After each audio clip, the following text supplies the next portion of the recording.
बार करो तो सही।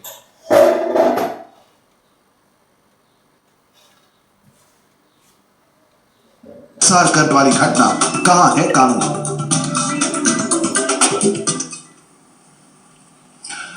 ब्रेक के बाद आपका एक बार फिर स्वागत है। दलितों पर अत्याचार का सिलसिला जारी है। दबंगों की दादागिरी के आगे दलित बेबस नजर आ रहे हैं। आखिर करे भी तो क्या? क्यों समाज आज भी देता है दोयम दर्जे का दर्जा इन्हें? दर्द की दास्तां किस किस को सुनाए? जब होता है बुरा बर्ताव तो दिल से बस यही निकलता है, अगले जन्म मोहित दलित न कीजो। ये दुर्गेश सबसे बड़ी त्रासदी है कि हमने इस देश के अंदर बापू से लेकर के आज तक हर समाज सुधारक से लेकर के नेता ने कहा कि दलित को बराबर का अधिकार है, और आज हालात हैं कि 21वीं सदी में अगर दलित का बेटा अगर घोड़ी पे बैठ गया तो पूरे परिवार को मारने की साजिश कर ली। अगर दलित के बेटे से किसी अगड़ी जाति के बेटी ने अगर प्रेम कर लिया तो पूरे परिवार को घर छोड़ना पड़ा। न्यूज़ देखते हैं, फिर इस पर चर्चा करेंगे।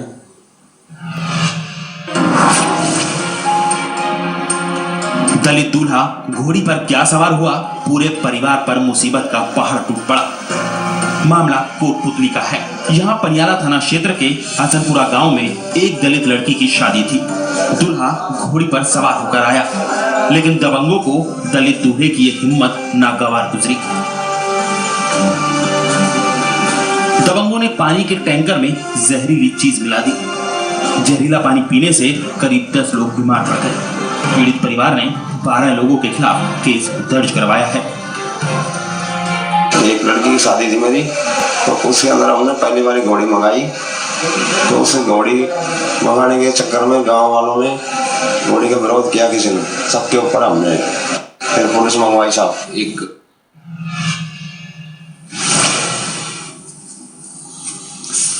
तो साहब हम बातें करते हैं इस देश के अंदर आज़ादी की, हम बातें करते हैं समानता की, और हालात ये हैं कि अगर दलित का बेटा घोड़ी चढ़ गया तो पूरे परिवार को मारने की साजिश।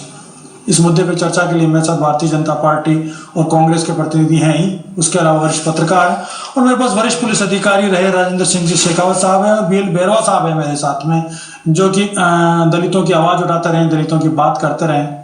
मैं इस चर्चा की शुरुआत सबसे पहले इस मुद्दे को कानून व्यवस्था की दृष्टि से देखते हुए पुलिस अधिकारी हमारे साथ राजेंद्र सिंह जी शेखावत साहब, उनको जोड़ना चाहूँगा कि आखिर अभी भी लोगों के अंदर कानून का खौफ क्यों नहीं है। राजेंद्र सिंह जी, जिस प्रकार के उदाहरण देखने को मिले कोटपुतली का या करौली का, कि अगर किसी दलित बेटे ने किसी अगड़ी जाति की बेटी से अगर प्रेम कर लिया तो पूरे के पूरे कुनबे को करौली छोड़ के भागना पड़ा। कोटपुतली में अगर घोड़ी पे चढ़ गया तो पूरे परिवार को मारने की साजिश हो गई। कहीं कुछ कानून है या SC/ST एक्ट की धाराएं केवल किताब में लिखी हुई है? ऐसा पुरुषोत्तम जी, कानून की धाराएं तो बहुत ही मजबूत है, उसमें कहीं कोई किसी प्रकार का कमजोरी नहीं है।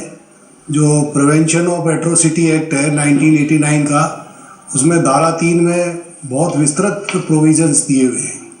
ये जो दोनों घटनाएं हैं बड़ी दुर्भाग्यजनक घटनाएं हैं, और ये जो प्रोविजंस हैं इनमें बहुत सजाएं भी काफ़ी धारा 4 में रखी गई है। अब यदि इन कानूनों की पालना कराने का काम पुलिस का है, सरकार ने कानून बना दिए, और ये इसलिए बनाए कि दलितों के अंदर विश्वास हो कि हम भी समान अधिकार रखते हैं समाज में और हमारे हितों की रक्षा की जाए। अब इस काम को पुलिस को अंजाम देना है। कोटपुतली की पुलिस और करौली की पुलिस, ये उनके लिए एक चुनौती है, ये एक उनकी परीक्षा है। क्या चुनौती के साथ ये तो कि नाकामी है जिसकी सजा उन्हें मिलनी चाहिए। मेरे साथ बीएल बैरवा साहब है, दलित नेता, एक बार मैं उनका पक्ष जानना चाहूंगा। बैरवा साहब, के आज भी इस देश के गांवों के हालात वही हैं, कुछ नहीं बदल पाए हम 65 साल की आजादी में? जी सर, 65 साल की आज़ादी और भारतीय संविधान के लागू होने के इतने वर्षों बाद भी हमारे देश के अंदर वही हालात हैं जो सैकड़ों बरस पहले थे। आज भी दलितों को घोड़ी पर नहीं चढ़ने दिया जाता, आप उदाहरण देख रहे हैं। आज भी दलितों को सम्मान से नहीं जीने दिया जाता, उनको बोलने नहीं दिया जाता। अनेकों ऐसी घटनाएं हर साल हर दिन हो रही है। और ताज्जुब की बात यह है कि जैसा कि बता रहे थे, कानून है लेकिन कानून का पालन नहीं होता है। हमारी जो पुलिस और सरकार है, तंत्र है, वो इनमें शक्ति नहीं बरतता है, और यही कारण है किसी को सजा नहीं मिल पाती है। और जब तक किसी को सजा नहीं मिलेगी, जब तक लोग डरेंगे नहीं और ऐसी घटनाएं बार बार होती रहेंगी, हमारे लिए बड़े शर्म की बात है। ये वही बात है, डर से बड़ी बात है। हम आधुनिक पढ़े लिखे समाज में इसको अपने अंदर हमें सामाजिक परिवर्तन क्यों नहीं ला पा रहे? बीजेपी के प्रतिनिधि हैं हमारे साथ। मुकेश जी, क्या हो रहा है आपके राज्य में? अब तो आपकी पार्टी भी अंबेडकर जिंदाबाद करती है, अब आपकी पार्टी भी अंबेडकर जयंती मनाती है, अभी भी बड़ा लंबा चौड़ा आपने आयोजन किया। शर्मनाक हालात हैं ये। पुरुषोत्तम जी, मैं ये कहना चाहूंगा कि जिस प्रकार का वाकया कोटपुतली में हुआ है वो निश्चित रूप से निंदनीय है। इस प्रकार के घटनाक्रम नहीं होने चाहिए, लेकिन ये एक सामाजिक समस्या है और इस सामाजिक समस्या पे हमको मिल बैठ करके सोचना पड़ेगा कि इतने वर्षों बाद भी इस प्रकार के घटनाक्रम क्यों होते हैं। जहां तक पुलिस की कार्यशैली की बात है या पुलिस को कार्रवाई की बात है, मैंने एसएचओ को भी आने से पहले बात की थी, वहां के जिस डिप्टी साहब के पास ये जांच, उनसे भी बात की है कि घटनाक्रम के दिन से और आज तक जो पानी की बात है, एसएफएल में जांच के लिए वो चला गया है और उसकी जांच के बाद में उन्होंने मेरे को आज भी कहा, मैंने जो गृह मंत्री जी के ओएसडी उनसे भी बात की, उनका कि कल तक हम इसके एफएसएल की जो रिपोर्ट है वो मंगा लेंगे और उसके आधार पर जिस भी व्यक्ति ने ये दुष्कर्म किया है, जिस भी व्यक्ति ने दुष्कार्य किया, उसको निश्चित रूप से उस धाराओं में अरेस्ट किया जाए। मुद्दा केवल उसका नहीं, हम विश्वास ही पैदा नहीं कर पा रहे, हम विश्वास पैदा नहीं कर पा रहे दलितों के अंदर।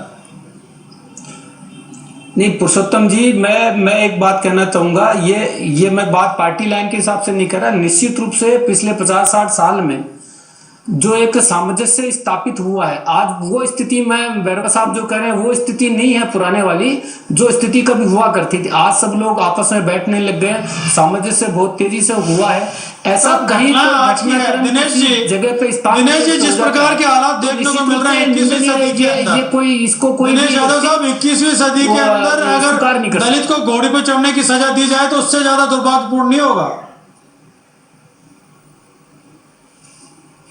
निश्चित रूप से पुरुषोत्तम जी, घटना बहुत निंदनीय है और कांग्रेस पार्टी इस घटना की और इस तरह के जो भी कृत्य होते हैं उनकी घोर निंदा करती है। कहीं ना कहीं भय की कमी है और कानून का भय। बात वही है, कानून को लागू करने वाली एजेंसियां अगर कमजोर हैं कि सब बड़ा दर्दनाक स्थितियां बन करके आ जाती है। जी, मैं वही बात कह रहा हूँ आपसे जी, जो हमारा क्रिमिनल जस्टिस सिस्टम कानून है, का भय हो गया बेसिकली, और उसको लागू करने वाली एजेंसियां दोनों क्या कर रही हैं? कानून अच्छा है लेकिन वो किसी न किसी मैं एक बार बैरवा जी को वापस जोड़ूंगा। बैरवा जी कारण से बैरवा जी दलित को लेकर के बात तो खूब करते हैं, फिर वही कहूंगा वो वोट बैंक से ज्यादा उसको मानते नहीं। हम सामाजिक मनोस्थिति नहीं बदल पाए जी, सबसे दर्दनाक यही है कि हम सामाजिक मनोस्थिति नहीं बदल पाए बैरवा साहब, उसके लिए शर्मिंदा है आज पूरा देश।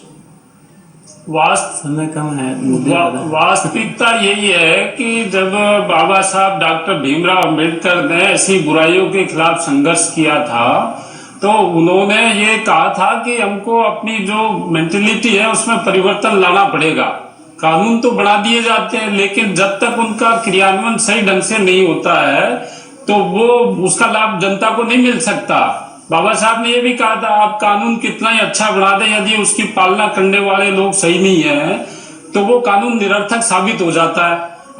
आज मैं ये पूछना चाहता हूँ मतलब हमारे पुलिस विभाग के लोगों से, सरकार से, कि क्या वजह है कि 65 साल में एक भी ऐसा उदाहरण नहीं है कि दलितों के साथ ऐसी घटना हुई और किसी को कठोर कारावास की सजा हुई हो?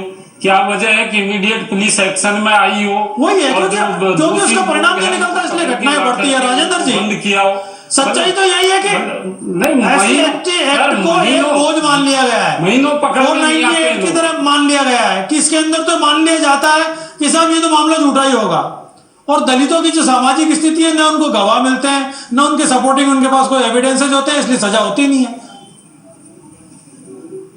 नहीं, ऐसा नहीं है पुरुषोत्तम जी, जो शेखावत साहब, बल्कि गवाहों को उनको डराया धमकाया जाता है।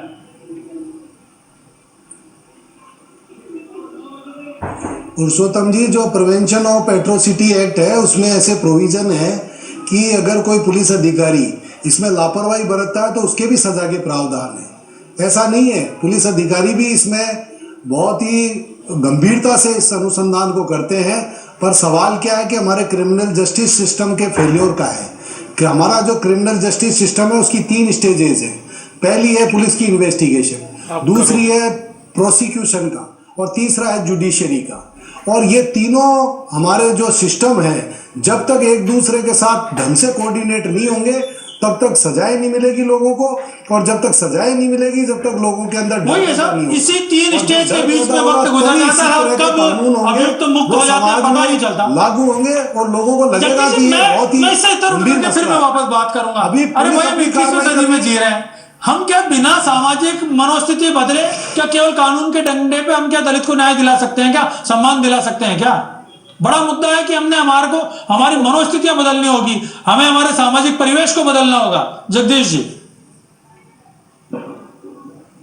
पुरुषोत्तम जी, इस बारे में देखो ज्यादा बहस की गुंजाइश है नहीं। हमारे यहाँ कानून तो बड़े बड़े बने हुए हैं, बहुत ही बड़े कानून है, लेकिन किस दिशा में कौन सा क्राइम इस वजह से रुक गया है कि कानून बन गया है।